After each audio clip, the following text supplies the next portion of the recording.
Hello दोस्तों, अपन पढ़ रहे थे नाभिक की प्रॉपर्टी या नाभिक के कुछ गुण के बारे में पढ़ रहे थे। तो अपन ने दो या तीन प्रॉपर्टी पढ़ ली थी। फर्स्ट तो एक तो द्रव्यमान संख्या पढ़ लिया था, एक उस पर विद्युत आवेश पढ़ लिया था, और क्या पढ़ा था अपन ने? थर्ड प्रॉपर्टी पढ़ी थी अपन ने, जिसका नाभिक का द्रव्यमान कैसे निकालते हैं, जो एमयू की एटॉमिक मास यूनिट की फॉर्म में निकलता है। एक उसका अपन ने संकुलन गुणांक बताया था। अब अपन फोर्थ प्रॉपर्टी पे आते हैं। फोर्थ प्रॉपर्टी है अपनी त्रिज्या या रेडियस,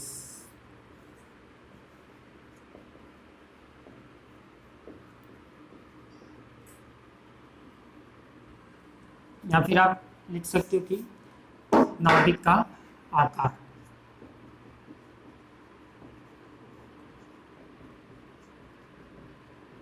यानी द साइज ऑफ न्यूक्लियस।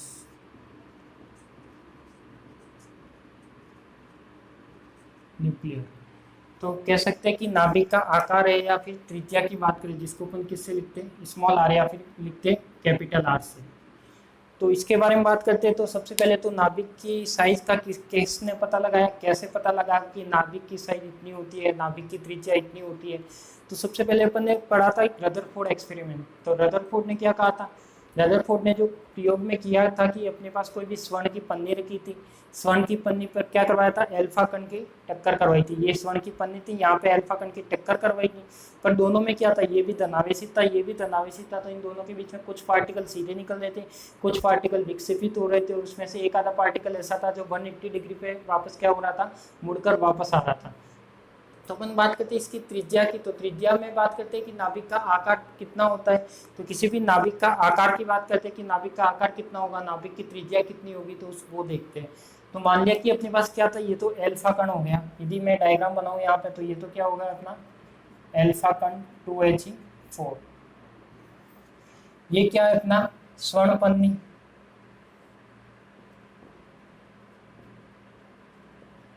तो यहाँ पे हुआ क्या था, यदि इसका परमाणु क्रमांक देखा जाए तो कितना था? 79। तो यदि यहाँ पे ये क्या हुआ था अपने पास, यदि अल्फा पार्टिकल इससे टकराता है, अल्फा पार्टिकल आता है इसके पास आता है, तो इसमें क्या होगा? अल्फा पार्टिकल ये भी धनावेशित है और ये भी धनावेशित है। इसका मतलब दोनों के बीच में क्या होता है? क्या होगा? प्रतिकर्षण होगा। प्रतिकर्षण यानी रिपल्सन होगा, यानी ये एक दूसरे से दूर भागने की कोशिश करेंगे। तो अपन कह सकते हैं कि इसकी कुछ रेंज होती है। मान लिया कि अपने पास अल्फा पार्टिकल एक बार तो यहाँ था, यहाँ से वो क्या हो गया, यहाँ तक तो आ गया।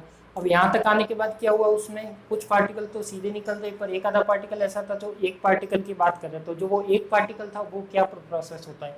तो यहाँ पे मान लिया कि ये वाला पार्टिकल आपको यहाँ तक तो आया, फिर यहाँ तक तो आया, यानी इसकी क्या थी अपनी, जब अल्फा पार्टिकल चल के आया, यानी उसकी कुछ ना कुछ काइनेटिक एनर्जी थी, उसकी गतिज ऊर्जा थी।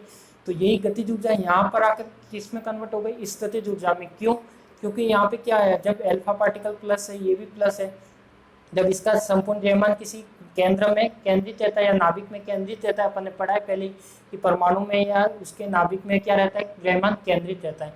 तो ये वाला पार्टिकल इसके पास आएगा, तो पास पास ना आकर ये कैसा करेगा? एक लोवेस्ट यानी निकटतम दूरी पर आकर ही वो क्या करेगा? मान लिया कि ये इसकी निकटतम दूरी, और यहाँ से ही वापस क्या हो गया? वापस चला गया। तो इसका मीनिंग क्या हुआ कि अल्फा पार्टिकल एक फिक्स रेंज तक आया और वहां से वापस क्या हुआ? वापस चला गया। तो इसका मीनिंग ये हुआ कि ये अपना अल्फा पार्टिकल था, इसकी क्या थी? गतिज ऊर्जा थी। तो मानते हैं कि अल्फा पार्टिकल की गतिज ऊर्जा, यानी अल्फा पार्टिकल का मास मान लिया m, वेलोसिटी मान ली v। यदि वो किसी गतिज ऊर्जा से स्वर्ण पन्नी पर टकराते जाता है, तो टकराने जाता है तो इसकी कुछ ना कुछ गतिज ऊर्जा होगी। पर एक पॉइंट ऐसा आता है कि वो इसकी लोएस्ट या निकटतम दूरी पर क्या हो जाता है? इसको रोक देता है, यानी क्षणिक अवस्था, यानी कुछ ही टाइम के लिए, कुछ ही सेकंड के लिए रुक कर वो क्या करता है? वापस मुड़ जाता है। तो वो मुड़ने का कारण क्या? क्योंकि वो क्या करता है? वापस रिपल्सन करता है। तो इसकी वजह से कह सकते हैं कि जो ये निकटतम दूरी कहलाती है, तो रदरफोर्ड ने या किसी भी मेथड से क्या किया, जो ये निकटतम दूरी और स्वर्ण पन्नी है, तो स्वर्ण पन्नी के नाभिक की त्रिज्या की गणना की गई। तो नाभिक की त्रिज्या की गणना कैसे की? जो अल्फा पार्टिकल जो यहाँ तक आया था, तो इसके बीच की जो ये वाली निकटतम दूरी ये वाली थी, तो ये इसकी क्या कहलाएगी? नाभिक की त्रिज्या या नाभिक का आकार कहलाएगा। कि जो ये वाली डिस्टेंस कहलाएगी वही क्या कहलाएगी? नाभिक की त्रिज्या कहलाएगी। तो अपन ने बात करते हैं कि इसकी त्रिज्या कैसे निकालते हैं। मान लिया कि अपने पास क्या कोई अल्फा पार्टिकल है, तो ये अपना अल्फा पार्टिकल हो गया, और ये क्या हो गया? अपना स्वर्ण पन्नी, यानी 74 मान लिया कि स्वर्ण पन्नी लिख दूं डायरेक्टली, ये क्या है अपना, इसका परमाणु क्रमांक है 79। ठीक है, अल्फा पार्टिकल क्या होता है अपने पास 2He4।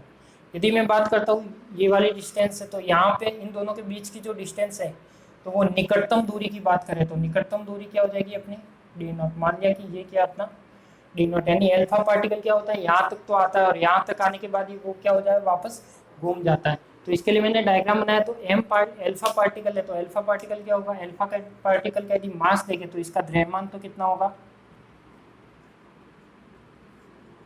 m, इसका वेग कितना हो जाएगा वेलोसिटी v। तो ये वाला जो पार्टिकल है अपने पास अल्फा पार्टिकल, मान लिया कि अल्फा पार्टिकल यहाँ था, यहाँ से वो स्टार्ट होके कहाँ गया, यानी इसको इंसिडेंट करवाया तो ये अल्फा पार्टिकल यहाँ तक तो गया, पर यहाँ तक जाने के बाद इसमें इतना जब अल्फा पार्टिकल आगे जाएगा तो उसमें क्या होगा, प्रतिकर्षण बढ़ेगा।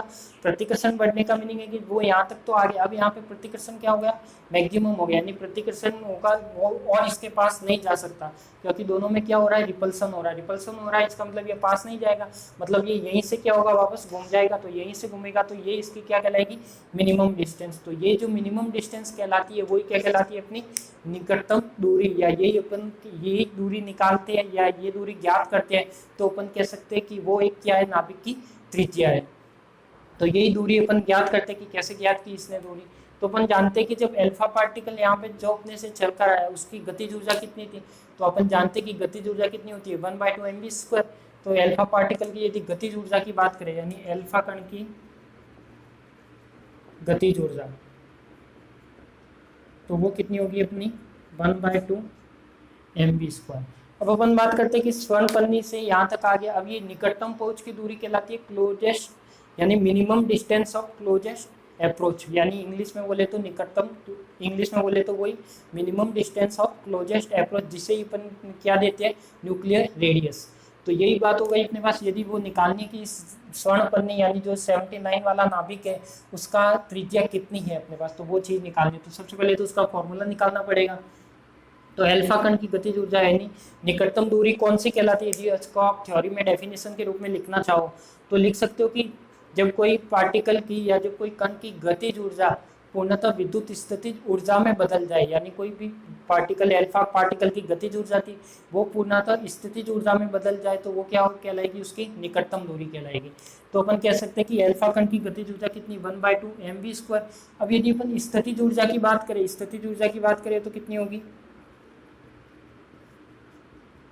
स्थितिज ऊर्जा कैसे निकालते हैं अपन, कूलाम के नियम से निकाल सकते हैं, यानी के जेड ई अल्फा पार्टिकल पर आवेश कितना था 2E में डिस्टेंस मान ली d0, यही होगा अपने पास। तो कह सकते हैं कि जो स्थितिज ऊर्जा है वो कितनी है के जेड ई 2E में डी, यानी जेड ई क्या है इसका जो इसका आवेश है, जो स्वर्ण पन्नी का आवेश है वो तो कितना है अपना जेड ई। यदि ये क्या अपना 2He4 यानी अल्फा पार्टिकल है तो इसकी काइनेटिक एनर्जी लिख ली और इसके क्या लिख लिया अपन ने स्थितिज ऊर्जा लिख ली दोनों के बीच की। तो स्थितिज ऊर्जा लिख ली तो अब क्या करेगा ये अपन को डिस्टेंस कौन सी निकालनी, ये वाली डिस्टेंस निकालनी मिनिमम, इसकी त्रिज्या कितनी होगी, तो ये त्रिज्या जब ये डिस्टेंस निकलेगी वही तो अपनी त्रिज्या कहलाएगी। तो ये हो जाएगा अपने पास, लिख सकता हूँ मैं 1/2 mv² किस में कन्वर्ट हो रही है, यानी गतिज ऊर्जा एक पॉइंट पर जाकर किस में कन्वर्ट हो गई, कुछ टाइम रुक कर स्थितिज ऊर्जा में कन्वर्ट हो गई। तो अपन लिख सकते हैं के जेड ई 2E में d0, या फिर इसको मैं लिख सकता हूँ ये किसके बराबर था ई के। यदि अपन को d0 निकालना है तो निकाल सकते हो, तो d0 इज इक्वल टू क्या होगा अपने पास, यदि ये इधर जाएगा तो के लिख सकता हूँ 2kZe² में mv² ये लिख सकता हूँ, या फिर इसको इक्वल में ई की फॉर्म में लिखना है तो ये लिख सकते हो d0 इज इक्वल टू के 2kZe² में के। देखो यहाँ पे 4 हो जाएगा, क्यों होगा, क्योंकि ये d0 इधर जा रहा है, ये 2 इधर जाएगा, mv² इसके नीचे जाएगा, तो ये तो कितना होगा 4, और ये कितना होगा यदि ई की फॉर्म में लिखना है तो ई की फॉर्म में कितना हो जाएगा 2। d0 को एक साइड भेजोगे तो ये 2 इसके साथ जाएगा, तो 2 और 2 4 kZe² हो जाएगा, mv² इसके नीचे चला जाएगा। यदि इस फॉर्म में लिखना है तो ये क्या हो जाएगा 2kZe² में ई। तो यदि किसी भी नाभिक की आपको त्रिज्या निकालनी है तो ये वाला फॉर्मूला आप क्या कर सकते हो काम में ले सकते हो। अब अपन बात करते हैं कि अपन को क्या निकालना है, विथ एग्जाम्पल देखते हैं कि नाभिक की त्रिज्या कैसे निकलेगी। तो मान लेते हैं कि जो स्वर्ण पन्नी है, स्वर्ण पन्नी कितनी है, Z79 की है, तो यहाँ पे इसकी क्या निकालनी है, स्वर्ण पन्नी यानी जो 79 की त्रिज्या निकालनी है। तो 79 की त्रिज्या यानी गोल्ड की त्रिज्या निकालनी है, तो कैसे निकालें, तो अपन फॉर्मूला काम में लिखते हैं। मान लो कि कोई न्यूमेरिकल है जिसमें दे दिया कि एल्फा कण की जो गतिज ऊर्जा है